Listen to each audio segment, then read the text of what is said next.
Hey, how's it going, everybody? I'm Shadow Stitch, and I like solo running Pokemon Black and White. So last week, we took on the game and absolutely dominated it with Krookodile. So I asked my friend, hey, give me a Pokemon that you like and would be kind of a little bit more of a challenge. And he came back with Unfezant. So Unfezant, of course, is the regional bird of the Unova region, and it's actually not terrible. Of course, this is going to be our first normal typing, and return is a really good move in this game, so that's really cool. So it has a okay-ish move pool. You know, we got return, which is great. We got a couple flying moves. It does not get Brave Bird in this generation. Did get that much later on, and its TM move pool is incredibly limited. However, it does have Super Luck, which is pretty cool. We're going to be going with Super Luck for the ability this week, and that's going to allow us to get added critical hits potentially, which is pretty cool. So, as well as stats, we have okay bulk with 80 HP and 80 defense, but horrendous special defense at 55. 93 speed is pretty good, and 105 attack isn't bad at all either. In later generations, it did get an attack increase to 115, but we're only working with the pre-buffed attack stat this time. Of course, though, we do evolve up, so let's see where we start off with. So Pidove is okay. We have mediocre speed, okay attack at 55, but pretty poor special attack and special defense at 36 and 30 respectively.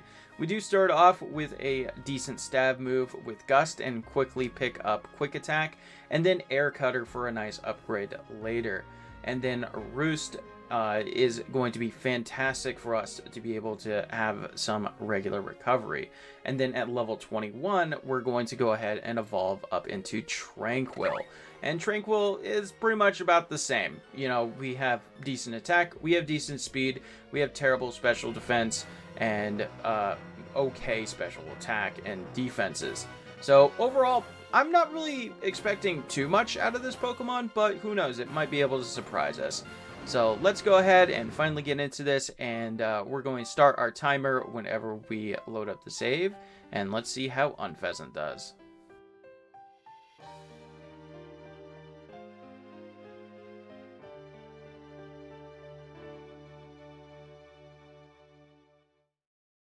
As usual, we're going to preload our starter as before we even take a Pokemon out of the box, so we can use our starter with its perfect IVs and all that fun stuff before even getting to the rival battles, which is really nice.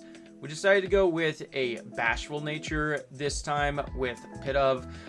We definitely will need to use our special attack pretty consistently. We don't have the best speed, at least before we evolve, so I really didn't want to go with a speed lowering or a special attack lowering nature. In hindsight, I might have been okay going with a minus special defense nature, but with such poor natural special defense, it didn't really seem that good. So bashful nature seemed alright for the most part, and that's pretty cool. Now, however, we're going to be talking a little bit while we go through some early game chores about critical hits. So we are going with Super Luck this time around, and that grants us a added stage of a critical hit multiplier.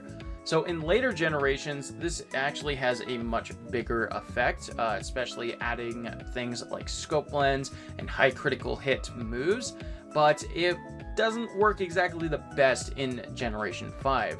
With a +1 increase, we have a normal 1/16th, and that gets upgraded to 1/8 chance. If we add something like a Scope Lens or a high critical hit move, it only goes up to 25%, and then we can't really go up to a +4 critical hit chance, so we max out at 1/3.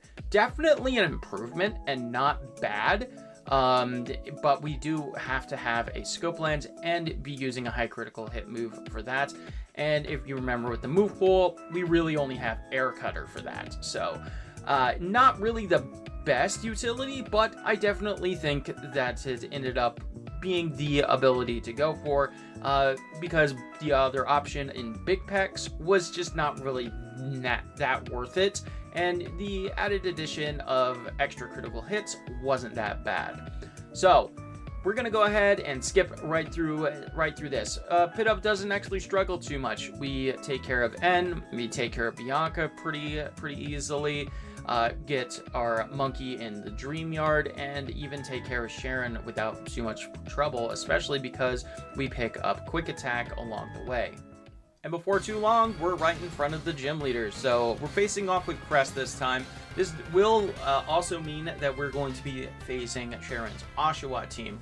I decided to go with that because otherwise we would have an advantage over either one of the Pokemon that Sharon picked, because Emboar eventually becomes a fighting type, and with our flying type, we don't really want to give an advantage. But this one is pretty straightforward. We're going to hit a Leer on both of them. We do run out of quick attacks, but that's perfectly fine.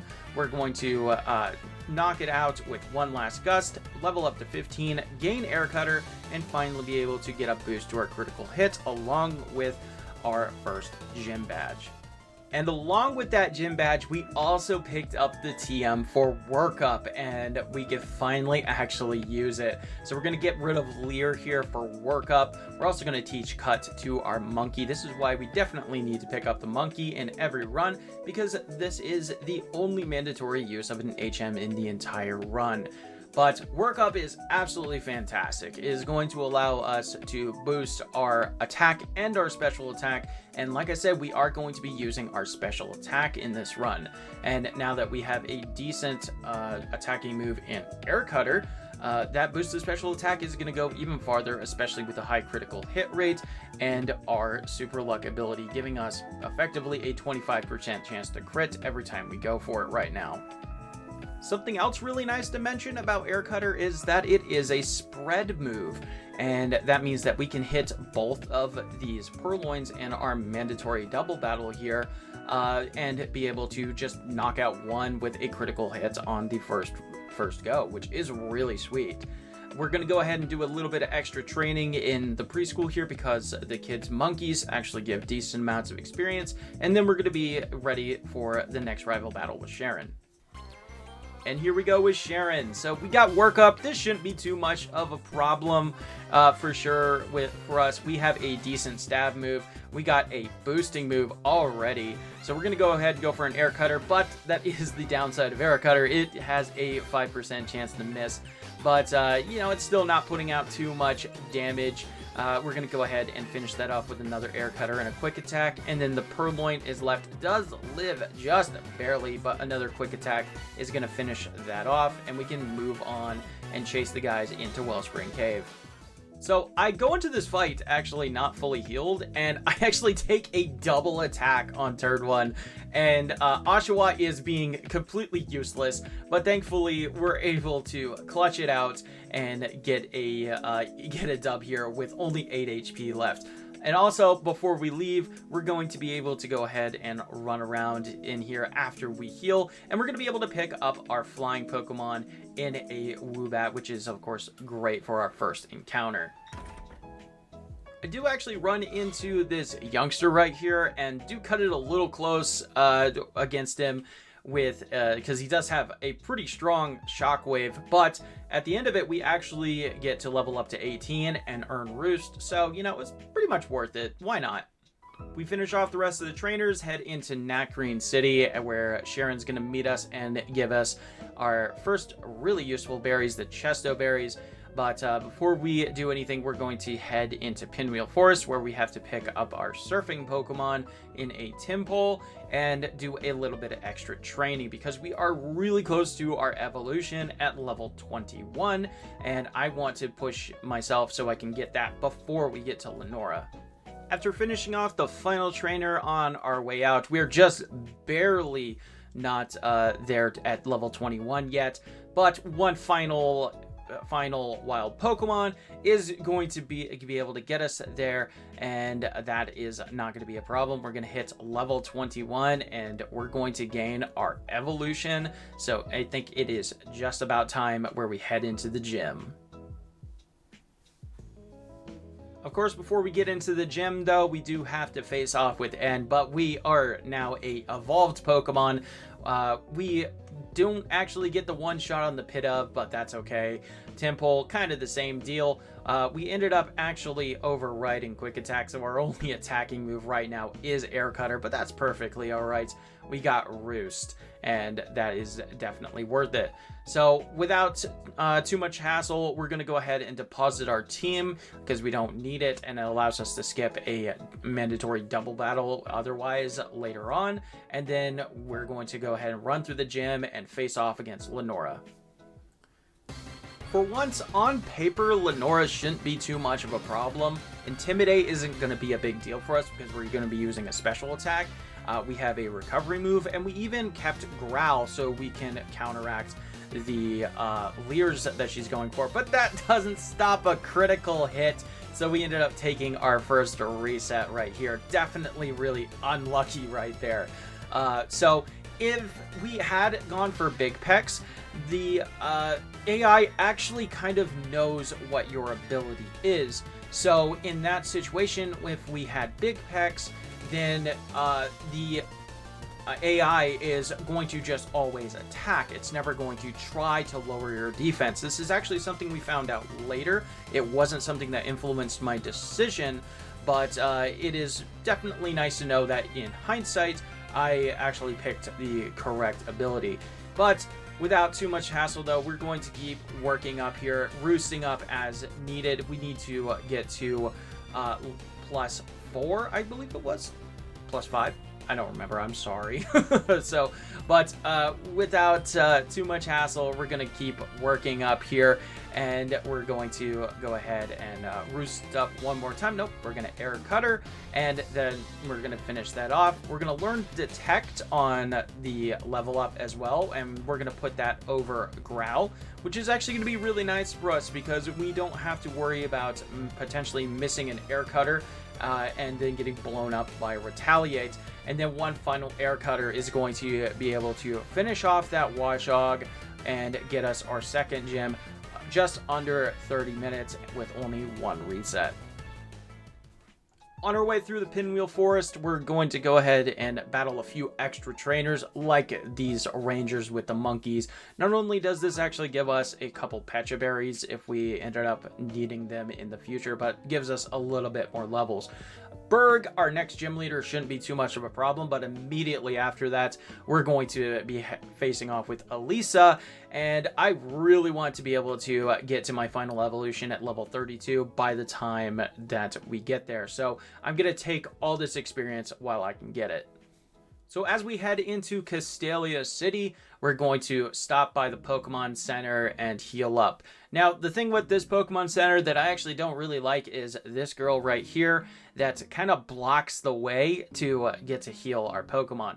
In future runs, I've actually ended up cutting out this Pokemon Center, which does make this split a little bit more risky, especially if we have to go into the Battle Company here to do some training just in case of a potential blackout. But as long as we play safe, it should be all right. We're going to clear out a couple of trainers here, get a little bit more experience, but most importantly, we're going to grab the Scope Lens. And now with that and a high critical hit move in Air Cutter with our Super Luck ability, we max out our chances of a critical hit to 33%, which is not too bad. So with all that said, we're actually not even going to worry about the Eviolite because we're so close to our evolution, and we're going to just go straight ahead to Berg as none of his gym trainers cause any problem whatsoever, and it's going to be time for the Bug-type gym leader. And Berg is a Bug-type gym leader. We are a half-decent flying type with a okay flying type move.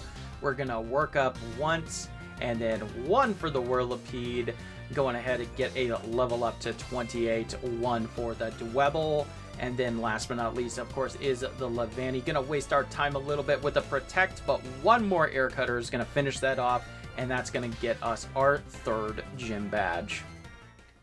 Bianca in the Route 4 gatehouse also isn't going to cause too many problems.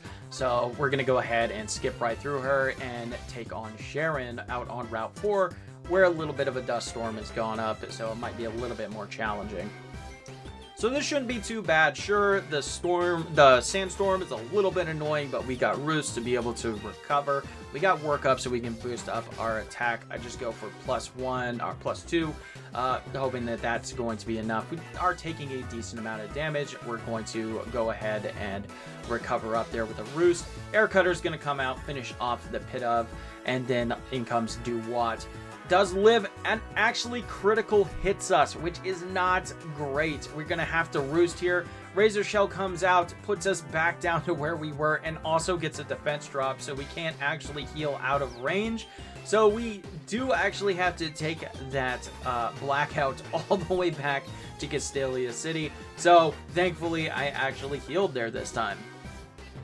Take 2 is Sharon time, and now we know we just gotta set up a little bit more. We'll be okay. The Pit Of is a little bit annoying, sure. It's gonna lower our defense, and it's gonna be able to hit us with potential critical hit air cutters and stuff, but AI is completely random. We set up to +3 this time around, and then we get to start the air cutter train. And then Duwat comes in, drops to a +3 air cutter this time, which is very nice, and that is going to give us our revenge on Sharon.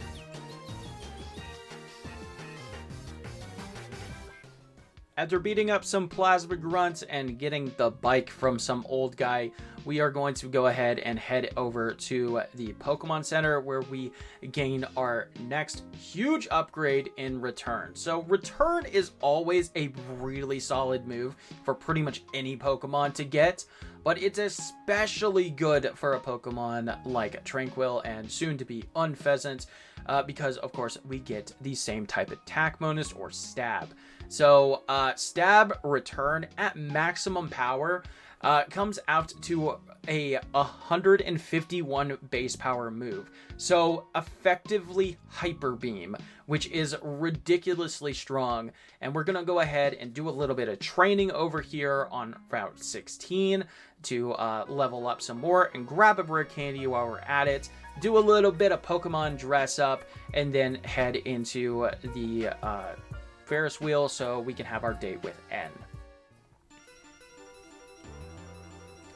So all that training has brought us to level 31, so as long as nothing crazy happens, we are in the bag to be able to get us a evolution right here. 1 return after +1 is going to be enough to knock out his 2 lead Pokemon. We level up to 32 and gain Air Slash as well. So finally, goodbye to Air Cutter.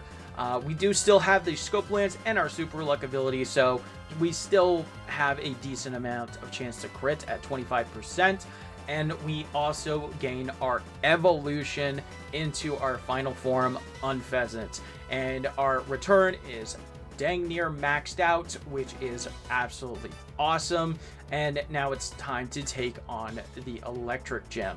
So none of the trainers are going to cause too much of a problem. The only trainer that actually has more than 1 Pokemon that can be a problem is this girl with the Emolga, as her Emolgas do have static, and that is definitely a little bit annoying. We do get Paralyzed Future later on in the gym, but it's no real big deal, and we're in front of Elisa very soon. So Elisa is actually very simple. All we have to do is just not get staticked. So Roost actually has a pretty sweet secondary effect, whereas the turn that you go for Roost, you actually lose your flying typing, and that's why that Volt Switch is not actually super effective on us on that turn that we heal. So that's really nice. We get through both of the Emolgas without a static chance. Absolutely fantastic. We actually outspeed the Zebstrika, and 1 return is enough to knock that out. I'm telling you guys, Stab Return is a godsend in this game, and it hits so ridiculously hard. And there we go. We're actually cruising. One of the potential problem gym leaders was no issue whatsoever, so we can get on out of here and meet Sharon over on Route 5. All right, Sharon, you gave us one reset, but we are in our final form now.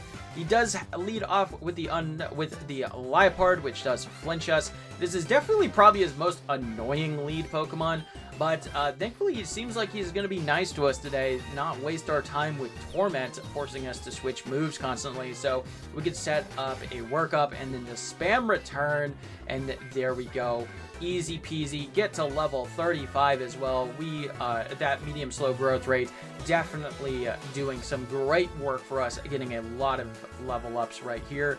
So we're going to beat up some toddlers, and then it's time for us to take on Driftvale City. Of course, none of the Plasma Goons and Workers are going to be too much of a problem for us. We get a lot of extra experience. So we're going to go ahead and run through the gym real quick as well. And without further ado, we're going to be standing right in front of the clay for our next gym battle. So Clay shouldn't be too much of a problem. Sure, he has an Excadrill that resists our attacks, but, you know, that's okay. We do unfortunately get swaggered. We do have to set up at least 2 workups to two-shot this. And because now we're at +4, we hit ourselves and do a ton of damage and drop to a Rock Slide from the Excadrill. Definitely really unfortunate for sure, but we run it back pretty quickly. So all we have to do is just not get hit, not hit ourselves. Oh, I said it, of course. Awesome. Oh, 2 times in a row. Why not? Can we finally actually get through this? No, we can't even heal? All right, sure, why not, Unfezant? We'll take 2 resets to Clay, but that's okay. Clay did beat us, Unfezant beat itself, so that's all right. So 3rd time's the charm, as they always say, right? So Krokorok's gonna come out. We still have to set up workup on this because we can't really afford setting up workup on the Excadrill, but now we get swaggered. We're at +3, and 1 +3 return is actually enough to annihilate that Excadrill despite the resistance, and we actually hit through all of the confusions and power through this gym. Razor Wind, one of the worst moves in the game, period. No, definitely we're not going to use that. And there we go. We have our 5th gym badge just over an hour despite a little bit of problems with confusion. Oh hey, Bianca battle, you know what happens already. We're going to work up a couple times and then we're going to spam return and she's going to drop to a bunch of one-shots. Moving on. On the way up through Route 6, we're actually going to battle this Ranger right here. So the Rangers are really helpful. Of course, the first time that we ran into them was in Pinwheel Forest, where we could get a couple Pecha Berries and a Chesto Berry. But the Rangers here on Route 6 actually give us Cherry Berries. So this is the first normal encounter for a Cherry Berry in this game, because berries are very stingy in the Unova games, so that's really nice. So we are hanging on to Air Slash still, so we can take out these Deerlings pretty fast, and then we can head into Chargestone Cave really soon and do the Plasma Gauntlet. At the end of the Plasma Gauntlet, we made it all the way up to level 40, and then it's going to be time for us to take on N. So, on paper, this should be a pretty rough fight for us. However, all of his Pokemon have, at least his defensive Pokemon, have a pretty big weakness, and that's that they don't really like special attacks, and that's why we've kept Air Slash all this time. Sure, the Bulldor has Sturdy, it's a little bit annoying, but that's not really that big of a deal. Joltik, we don't even have to worry about the Air Slash miss.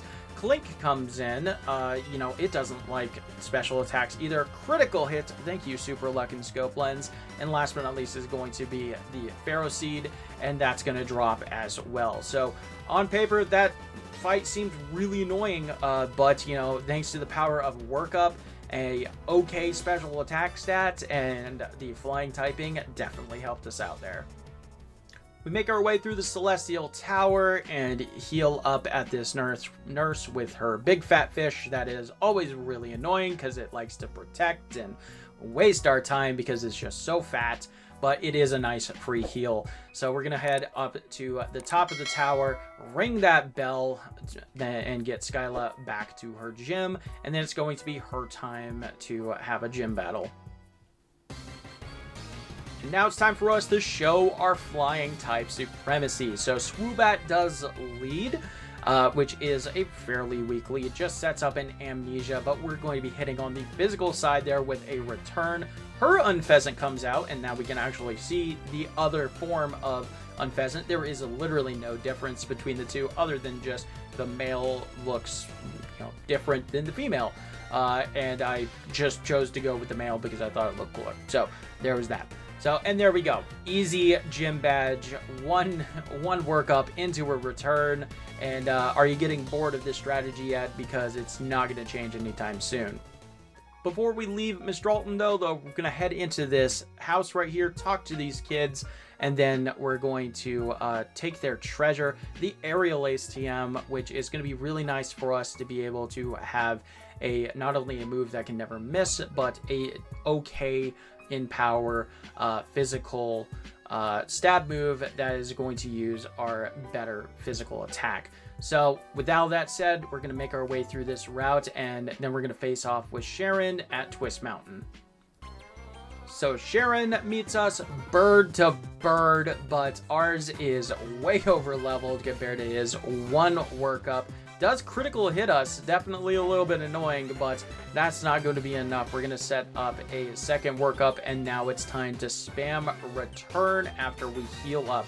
Feather Dance could potentially be a useful move on a Pokemon that may need to debuff, but we definitely got the power. Sure, we have that pre-buffed attack stat, but it is definitely more than enough. We do have to keep in mind our PP though, as I'm going to hold on onto a couple more returns for the battles ahead.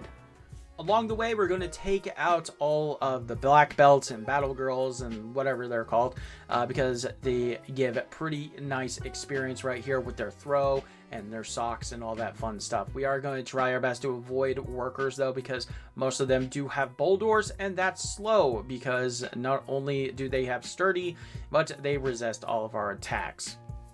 And before too long, we made it to Icarus City, and we're just going to skip right ahead through the gym. So on paper, ice versus flying should be a really solid match up for Bryson. But if you've watched any Pokemon Black solo challenges from me so far, you know that Bryson is an absolute joke. So let's just see how it goes. Bryson leads off with Vanillish. Now, Vanillish does have the move Frost Breath, which is a guaranteed crit, but even with the critical hit, it still only does half, and all we need is one workup, and then we get to spam return. Cryogonal has pitiful defense, and Beartick is just not bulky enough to hang on. So there we go. Once again, Bryson is an absolute joke. He can't even take advantage of a type advantage. We make our way through the Plasma Gauntlet at Dragon Spiral Tower without too much hassle. Sure, we always have to keep in mind our PP in these situations, but with Air Slash is 20 and returns 15, it's usually plenty enough to get through. Same thing with the Desert Resort. This area is not going to cause us any problems. We are significantly over leveled. Here we're already level 50, which is fantastic. And yeah, we just only have to really worry about our PP and making sure that we don't run on the sand traps. And after we clear out the gauntlets here, we're going to go ahead and grab a rare candy here at the Desert Resort. Fly back to Striaton City, grab a rare candy behind this boulder on Route 2, grab one across the pond on Route 3, and then do all of the dialogue at Nakreen before stopping off one last time in Pinwheel Forest and grabbing one final rare candy before we move on to Icarus City. We make our way through all the puddles on Route 8, and before long we're facing off with Bianca for one final time. Of course, Bianca with any physical attacker is definitely a little bit annoying. We have taught Aerial Ace over Air Slash at this point because we don't really need Air Slash anymore. and you know, we might as well use our stronger physical attack. But after a few workups, what do you know? We're going to just spam return, aerial ace on the superior, because why not? And then last but not least is going to be the Musharna. Is it going to be able to hang on this time? Not from a stab +2 return. And there we go. Bianca is done. On Route 9, we actually have the opportunity to go into the Shopping Mall 9. This is not something that I've really touched on in previous runs, but this is where we can buy vitamins for the first time. They are definitely very expensive, but we gain a ton of money in this game. However, at least with the Pokemon that I've run so far, vitamins haven't actually come into play this too much. You gain a ton of attack EVs throughout this game and a significant amount of speed EVs, and those are pretty much all that you really need with a lot of Pokemon. Even some special attackers, which to be fair, I haven't done any dedicated special attackers yet. We're definitely going to have to do some of those in the future. Don't really need those special attack EVs because they usually have a boosting move or are just really strong enough as it is. But definitely something that we're going to have to keep in mind in the future if we ever do want vitamins, and that is the first place for us to get them. After making our way through definitely one of the coolest Pokemon gyms in the entire series, we're going to be facing off with Iris this time around. Gonna go ahead and heal up with our last ether there because we definitely want to be spamming some returns, and there we go. It is time for the final gym leader. So Iris is not really going to be that big of a deal. What do you know? We're going to hit workup. We're not going to even worry about the fractured dragon dancing, and then it is time for a return spam day. We get a nice critical hit on the Dredagun. Of course, her Dredagun doesn't actually have rough skin, so we don't even have to worry about the recoil damage there. And one final return onto the Haxorus is going to be able to finish our league challenge just over an hour and 40 minutes, and we are looking really solid to head into the league. But of course, before we go into the league, we have one final battle, and that's going to be, of course, against Sharon.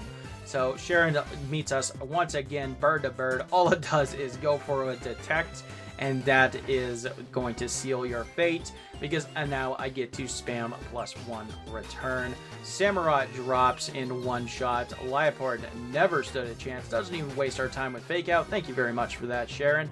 And last but not least is going to be Simisear, and that is going to drop as well. So absolutely fantastic. This Pokemon is just dominating this game right now. We're going to do a bunch of training along the way in Victory Road because we can get through them all pretty fast. Actually not have any issues this time, I promise. And without too much hassle, we're going to be standing in front of the league. So standing in front of the league, I actually noticed that we missed something and skipped something very important. The rest TM. While I was so focused in Castelia City to be able to run straight to the scope lens, which, you know, has been okay returns, I suppose, that I actually completely forgot to grab the rest TM. So we're going to have to run back, waste some time here for sure, and grab rest before we can head into the league itself. But now that we got rest, we can head in and take on our first Elite Four member, and this time it's actually going to be Caitlin. So we have a Cherry Berry that we picked up earlier attached because she's going to love hitting Thunders. And despite our really poor special defense, we actually tank that hit really well, and thanks to the effect of Roost, getting rid of our flying typing, we can kind of just spam Roost until she either misses Thunder or runs out of them. There we go, she missed. We got to set up a couple more of these workups. Even if she gets a Thunder, a paralysis off of the Thunder, this shouldn't be too much of a problem whatsoever. And there we go, one final Thunder is going to drop, and we are all set up for what we need. Return spam time it is. We outspeed everything. Sigilyph is going to drop. Gothitelle, which is actually her bulkiest Pokemon, is going to drop. And then last but not least is, of course, going to be that Musharna. And that is just not going to be enough to hang on. The return spam is strong with this Pokemon. Next up, we got Grimsley. His lead Scrafty is really annoying to set up on because it likes spamming Sand Attack of all moves. Absolutely fantastic. You love to see it. We do get hit by only one, though, thankfully. We're going to go ahead and start return spamming after +2. We do miss on the Krookodile and take a massive hit from the Foul Play, which, of course, uses our actually pretty solid attack stat now.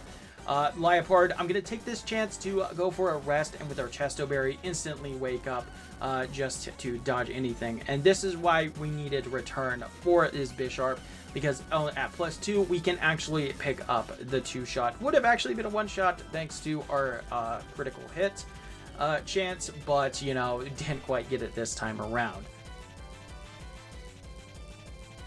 Marshall's up next, and we have actually swapped out return for Aerial Ace, so we have super effective damage here. We only really need to set up to +1. We actually tank a crit Stone Edge from that throw. That actually didn't do much at all, but actually very impressive. Roost on another Stone Edge, it's not super effective, and we're going to go ahead and break the Sturdy. That Stone Edge might have been really strong if it had crit, and could have been really bad. But thankfully, Sock is just going to waste our time with some more sturdy shenanigans. And then Conkeldurr, and last but not least is going to be the Mienshao. And we do outspeed that Speedy Boy as well. And that drops, and there we go. Only one more left. Chantal is definitely probably the most annoying. I don't really think that she's the most problematic, because of course her Cofagrigus does have Will-O-Wisp. Thanks for the miss right there, by the way. She just seems like she just wants to spam Psychic. So after a couple turns of setup, we're just going to take the knockout there. Chandelure comes in. It does have Flame Body. We get burned. Awesome. And so we're definitely going to have to rest here. Instantly heal up with a Chesto Berry. Take a Brine pretty well. Aerial Ace comes out, and it Curse Bodies us. So 30% chances. I guess that's just what I get for missing out on the double static chance in the Elisa fight. So, but all it really does is waste a little bit of time here. The Golurk can't really do a whole lot to us. It's going to just hit us with a couple Brick Breaks and Curse, and it's just not going to be enough to take us out. And as soon as the Curse Body runs out, we're going to finish it off with one more Aerial Ace, and there we go. We have finished the league at just about an hour and 55 minutes. And summons his gigantic castle out of the ground somehow. Okay. This is always just really fun to see. So it is going to be up to us to finish the fight because Alder couldn't, I guess.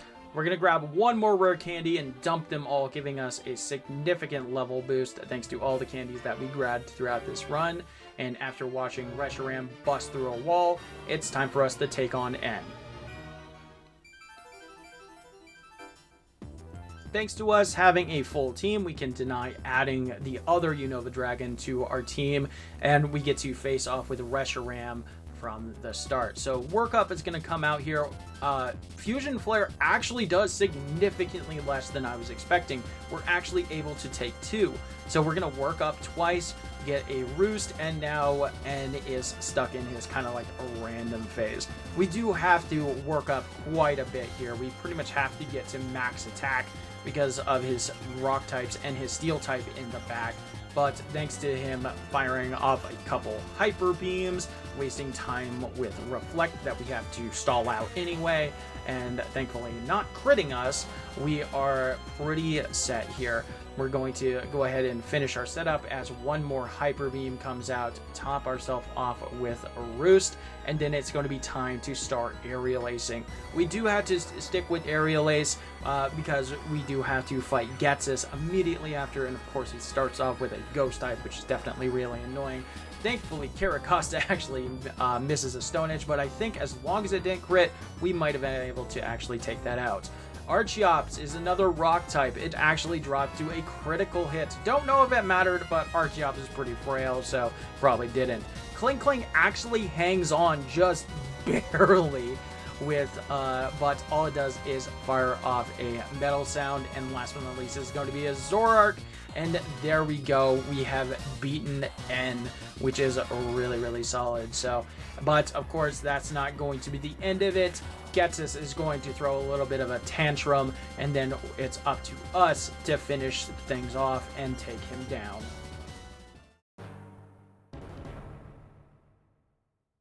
So the thing with Ghetsis is, sure, we could potentially white out to him and change up our moveset like we did with Emboar. But if we can ever get through this fight without having to do that, it's always really nice. So I will gladly take the chance to only go for a Aerial Ace on N when it means that we can just do these two fights back to back. We did use our Chesto Berry in that previous fight, and we do, of course, have to boost up enough, but Cofagrigus, nowhere near as threatening as Reshiram. It is not doing enough damage, and there we go. We are set up enough. We get to the very nice level of 69. Bisharp is going to come out, and that was not a critical hit. I know it went by really fast, but that was actually enough to get the one-shot. Electrus comes out, Aerial Ace comes out, just barely lives, but all he goes for is an acrobatics for some reason. Sure, gets us. And then another one actually hits a better range and finishes it off. Hydreigon, it comes out, and then it's all down to his Seismitoad, and that stands no chance as well. And there we go. We finish the fight. Our timer is going to end after N's final dialogue at the final input on the logo. And there we go. Unfezant has beaten the game. And yeah, honestly, I'm a little bit impressed with this thing. I did not think that it would do this well. I definitely thought, you know, it's a mediocre regional bird. You know, what's going to be what do I expect? It's not really going to be that good, right?